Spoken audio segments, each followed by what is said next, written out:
Bem-vindo às aulas de Circuitos Eletrônicos 2. Transistor de efeito de campo FET 5. Resposta em frequência.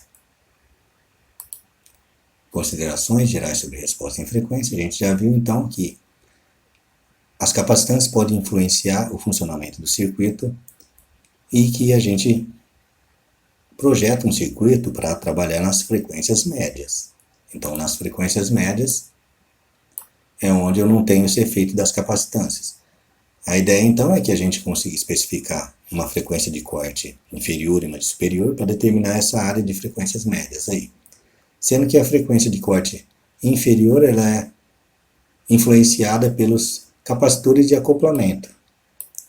Então, são os capacitores CS, CG e CC do FET que vão influenciar no ganho que eu tenho do meu circuito na parte de baixas frequências. Em altas frequências, as capacitâncias parasitas que eu tenho internas do circuito, a gente já viu isso para os transistores bipolar de junção, assim como as capacitâncias de fio e a capacitância Miller, é que vão então fornecer para a gente uma diminuição do ganho em função de uma frequência alta. Também a gente viu que os amplificadores em cascata também podem ser afetados por altas e baixas frequências de acordo com os valores que a gente tem. Então a gente tem que estabelecer esses valores da melhor maneira possível para a área de trabalho que a gente deseja ou para o projeto que a gente faz para o amplificador. Na videoaula passada a gente viu então a resposta em frequência para o transistor bipolar de junção. E nessa videoaula a gente vai ver a resposta em frequência para o FET em geral, onde eu tenho aqui os capacitores de acoplamento, CG, CC e CS, e os capacitores, as capacitâncias parasitas que eu vou ter entre os eletrodos, os terminais, e vou ter entre a entrada e saída e a fiação do meu circuito. Tem a minha fiação do circuito que está aqui também.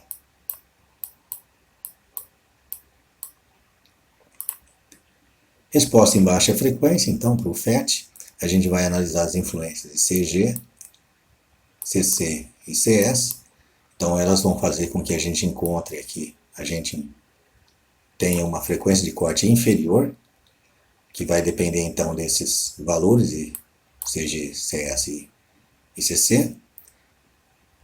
E pode ser encontrado através da fórmula 1 sobre 2π R vezes o C, a capacitância. Nesse caso aqui, a gente vai trabalhar então com o acoplamento CG, onde a gente tem o resistor RSig, que é o resistor de sinal que é relativo à fonte de alimentação, que vai estar em paralelo aqui com o resistor RI interno no nosso sistema, que normalmente a gente chama ele por RG. Então, esse circuito RC aqui, que a gente tem, a gente pode determinar a frequência de corte dele igual a 1 sobre 2π, Rsig mais Ri, vezes G de C, que é a capacitância que eu tenho no gate, esse capacitor CG. O capacitor de acoplamento CC, então também ele vai especificar uma frequência de corte. Como a gente pode ver, ele fica aqui no dreno e ele está ligando a carga. Então essa capacitância CC aqui, olhando para o nosso sistema aqui, eu tenho o RL, que vai estar em paralelo com os valores de RD, e o RDzinho internos do meu modelo que eu tenho aqui, AC do circuito, ou do meu sistema. Então o RO, que eu estou olhando por essa saída agora, é igual a RD paralelo com RDzinho. Então minha frequência de corte inferior relativa ao capacitor CC pode ser expressa como se fosse 1 sobre 2π RO mais RL multiplicado por CC. O capacitor de bypass CS, então ele pode ser especificado como aquele que está entre o source e a terra.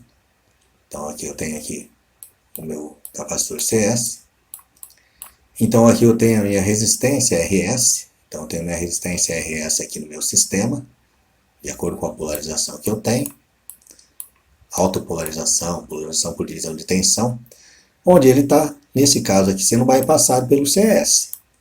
No entanto, se olhar antes do CS, ele não tem bypass, e a gente fez esse cálculo então para a resistência equivalente aqui, com esse REG, que foi igual a 1 sobre RS, paralelo a 1 sobre GM, quando a gente fez os cálculos para a impedância das nossas configurações sem o bypass, que foi o capacitor CS.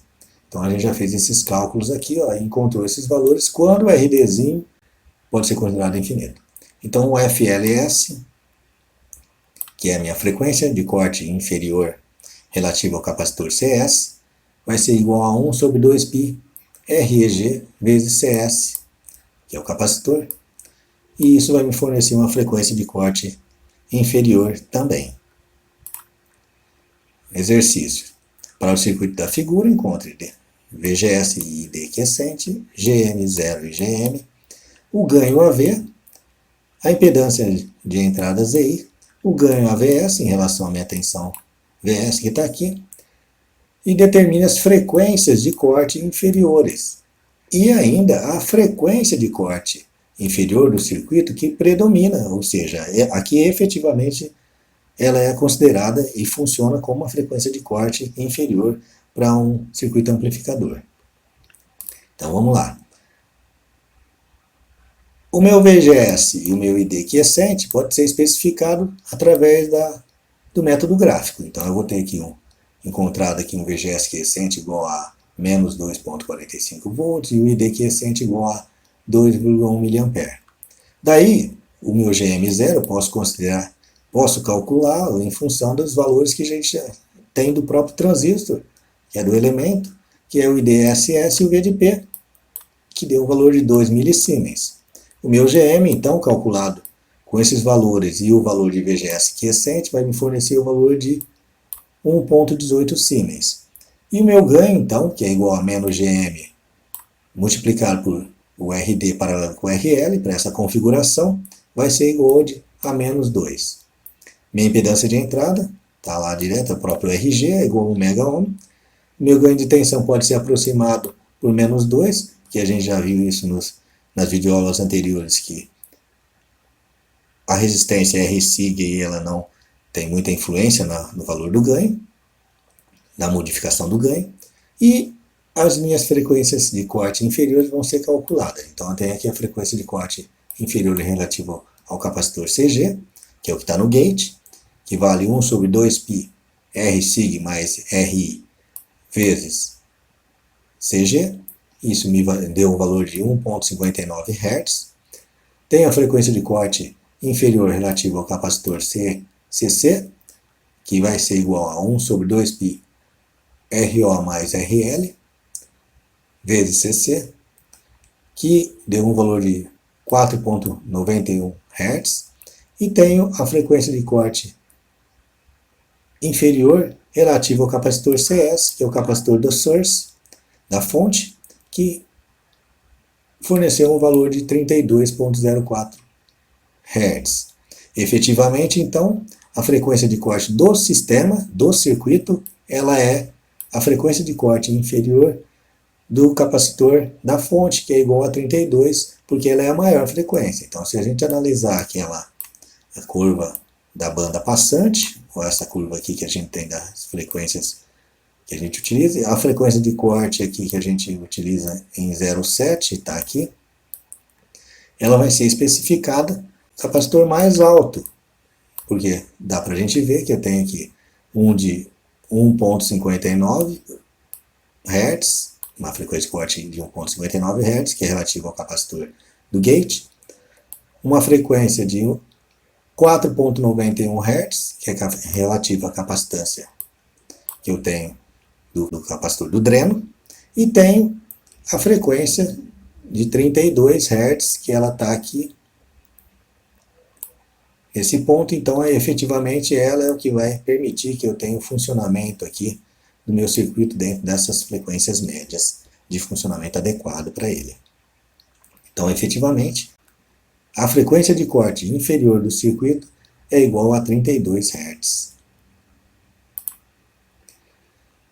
Antes de analisar a frequência de corte superior, a gente vai ver o que é a capacitância Miller, que é uma capacitância existente em qualquer tipo de junção PN. Então, ela pode ser chamada de capacitância intereletrodos. Então, essa capacitância aqui ocorre simplesmente porque eu tenho uma DDP entre os terminais.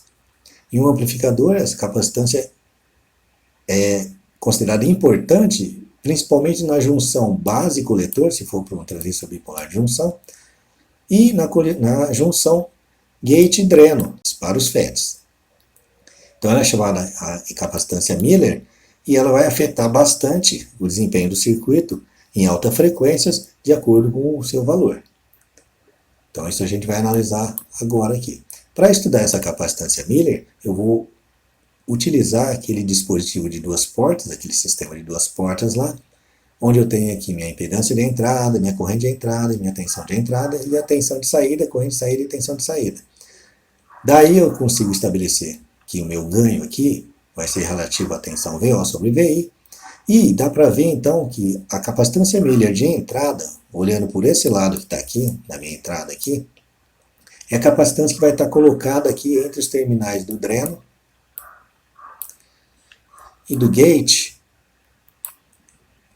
para essa configuração que a gente tem mais usual, que é a configuração de alta polarização, polarização fixa, onde a gente tira a nossa saída sobre o dreno de forma que ela sai invertida 180 graus.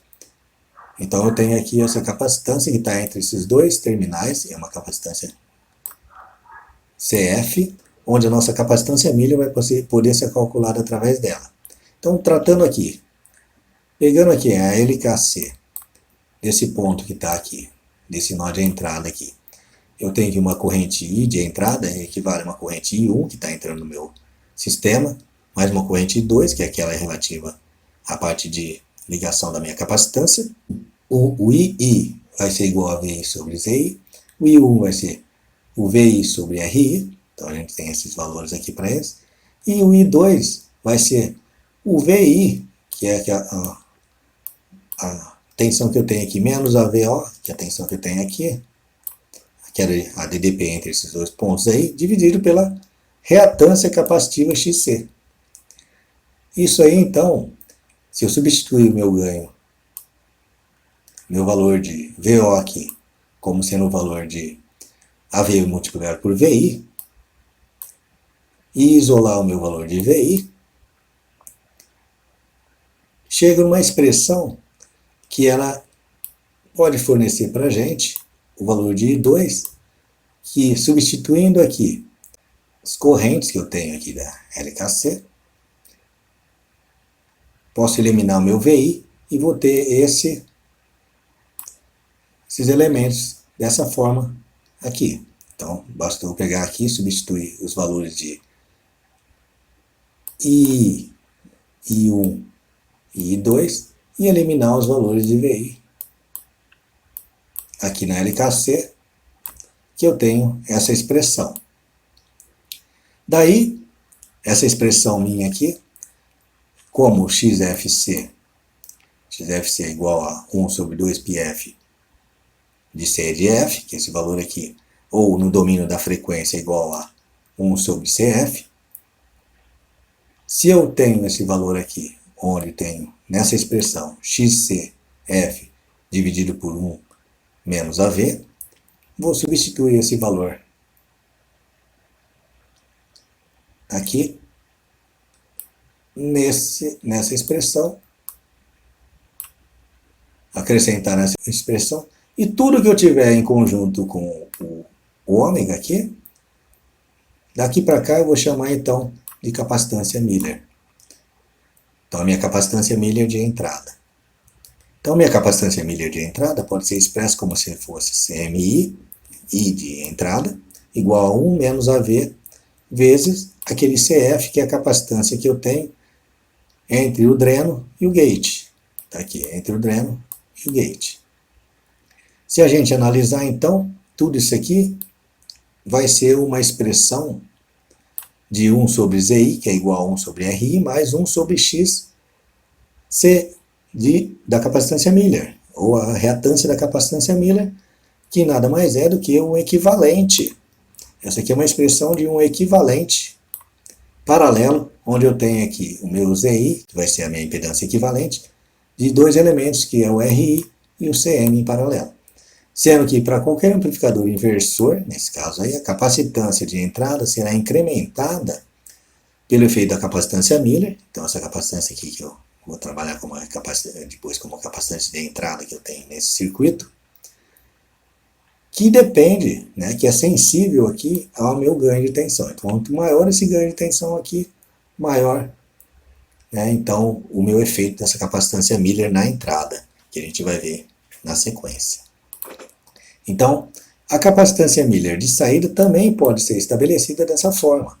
Eu vou pegar na minha LKC, colocar aqui o valor dela, nesse nó aqui, encontrar o meu I1, o meu I2, e verificar aqui, fazendo uma análise rápida, que meu RO aqui, que seria a minha resistência que eu olho no sistema a partir daqui, vai ser sempre maior que esse valor de XFC, já que ele está nessa posição aqui. Então eu posso fazer o quê?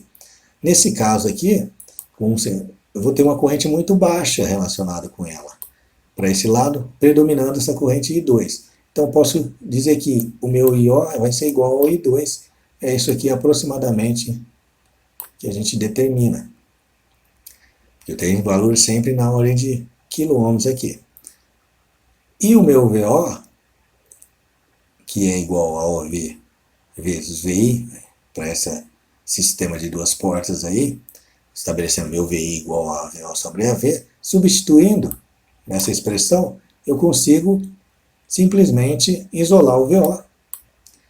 Então, isolei o VO, vou ter uma expressão semelhante àquela anterior, onde eu tenho 1 menos 1 sobre AV dividido por XF, XC de F, que é a minha capacitância, que está aqui entre os terminais do dreno e do gate, que é a minha capacitância CF, que remete a uma reatância XCF, que é igual a 1 sobre 2πf vezes CF, ou no domínio da frequência, ômega CF, 1 sobre ômega CF. Daí, aumentando esse termo que está aqui embaixo, aumentando esse termo embaixo aqui, tudo isso aqui eu vou considerar como se fosse a minha capacitância Miller de saída. Então, minha CMO, então está aqui o CMO de output, é igual a 1 menos 1 sobre AV multiplicado por CF. Ou seja, se eu considerar aqui um ganho muito alto, ou um ganho muito maior do que 1, o meu CMO vai ser igual ao CF, que é a capacitância em intereletrodos que eu tenho aqui entre o dreno e o gate do meu sistema, do meu dispositivo. Então, as respostas em alta frequência para o amplificador FET vai levar em conta, então, essa capacitância entre o gate e o dreno, essa capacitância parasita entre o gate e a fonte, e essa capacitância parasita entre o dreno e a fonte, assim como as capacitâncias parasitas do fio da entrada e do fio da saída. Esses valores, então, eles são fornecidos no datasheet de acordo com cada fabricante. Aquele sistema, então, vai ter aqui um circuito equivalente, que a gente vai analisar para a resposta de alta frequência, onde a gente vai ter aqui um capacitor em paralelo na entrada e um capacitor em paralelo na saída. Então a gente vai analisar a resposta em frequência em função da capacitância de entrada, CI, e da capacitância de saída, CO. Nesse caso aqui, se a gente usar a análise usando aqui o equivalente de Thevenin, para os dois lados aqui, ó, eu vou ver que esse meu circuito RC quando eu uso o TVNAM, para trabalhar com TVNAM, nesse caso da entrada, eu mato essa fonte e vou ter aqui o RG em paralelo com o RCI. E nesse caso aqui, quando é fonte de corrente, eu abro com a fonte de corrente. Então eu tenho aqui, eu abro essa fonte de corrente e aí eu vou ter os resistores RL em paralelo com RD e paralelo com RDzinho. Então esses são os meus circuitos RC equivalentes para fazer a análise da frequência de corte alta, ou seja, a rede de entrada, né, do circuito. Nessa rede de entrada, então, como a gente tinha visto lá, eu tenho um equivalente de TVNAM, tenho o meu R de TVNAM, que é o meu RC paralelo com RG, e tenho o meu capacitor, ou a minha capacitância de entrada parasita aqui, relativa às capacitâncias parasitas. Então, essa capacitância de entrada dele. Então, minha frequência de corte superior pode ser estabelecida como se fosse 1 sobre 2π R de TVNAM vezes a capacitância CI, que é a capacitância parasita, a soma das capacitâncias parasitas. Daí eu tenho então que o meu R de TVNAM é igual a 1 R de SIG paralelo com RG e CI vai ser igual a soma das capacitâncias parasitas da fiação de entrada, do gate relativo a source e da capacitância Miller de entrada, onde a capacitância Miller de entrada vai ser igual a 1 menos AV multiplicado por CF. Só que o CF aqui, então, nesse caso, ele equivale à capacitância intereletrodo do gate e do dreno, que é o CGD. A frequência de corte alta, então, para a rede de saída, eu tenho aqui uma tensão de TVNAM de saída, onde eu tenho aqui o R de TVNAM de saída com os resistores RD, RL e RDzinho em paralelo. E em série com a minha capacitância CO, que é a soma das capacitâncias parasitas da saída, que vai me fornecer então meu circuito RC, onde eu posso determinar minha frequência de corte alta, frequência de corte superior, como se fosse igual a 1 sobre 2π R de TVNAM de output vezes CO, que é a soma das capacitâncias parasitas. Então, o R de TVNAM de output vai ser o RD paralelo com o RL paralelo com o RDzinho, e a minha capacitância de output parasita, CO, é igual a capacitância CWO, que é relativa à fiação de saída, CDS, que é relativa ao dreno e o source, e a capacitância Miller de saída, que é CMO. Sabendo-se que CMO então é igual a 1 menos 1 sobre AV multiplicado por CF, onde CF então vai ser o nosso CGD, e ainda se o meu ganho for muito maior do que 1, eu posso aproximar esse CMO aqui, que é essa capacitância Miller aqui, de CF, que seria o meu CGD. Daí eu posso estabelecer então essa relação de frequência de corte superior para esse sistema. Exercício. Para o circuito da figura, mesma figura que a gente viu quando a gente estabeleceu as frequências de corte inferiores, eu determinei VGS quiescente, GM e GMO, AV, ZI, AVS. Então isso aqui tudo foi determinado, que não vai ter alteração em função das frequências, mas eu quero determinar aqui nesse caso, nesse exercício, as frequências de corte superiores. E, efetivamente, a frequência que está funcionando como frequência de corte superior para esse circuito.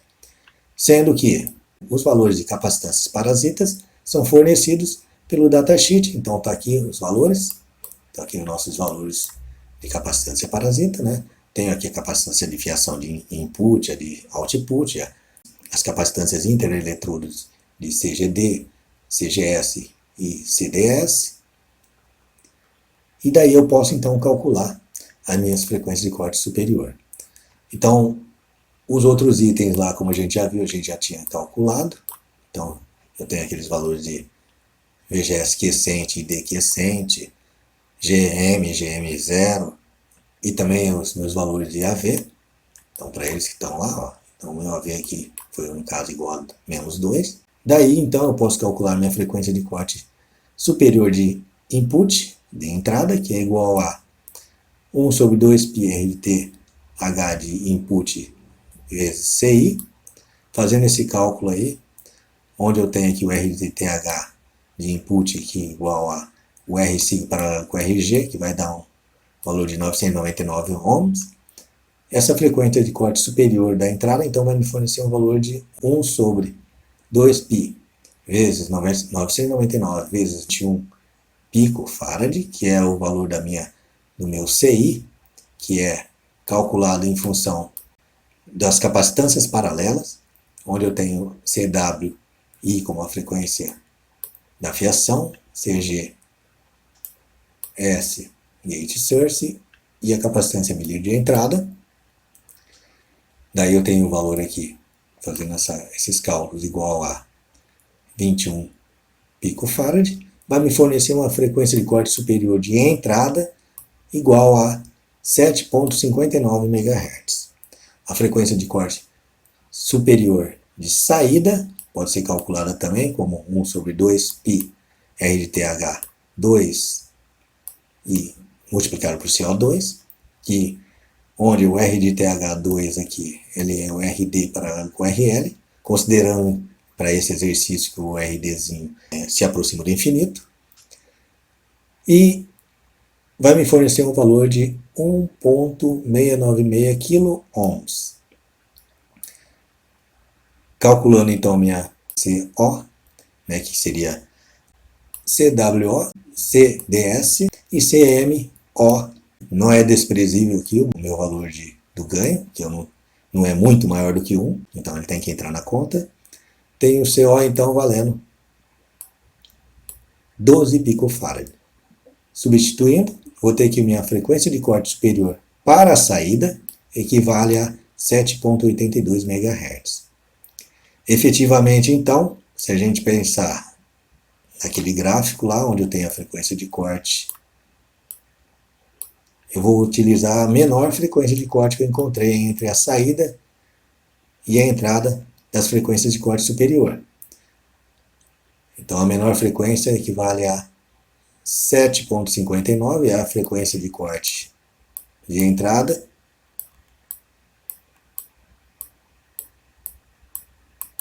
porque a de saída equivale a um outro valor, que aqui é de 7,82.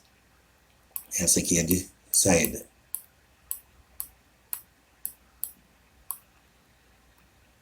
Então, efetivamente, quem me garante o funcionamento aqui, o limite máximo que garante o funcionamento do meu sistema amplificador como projetado, vai ser o FHI. Então, essa daqui é a nossa frequência de corte superior do sistema. Ok, pessoal? Por enquanto é só.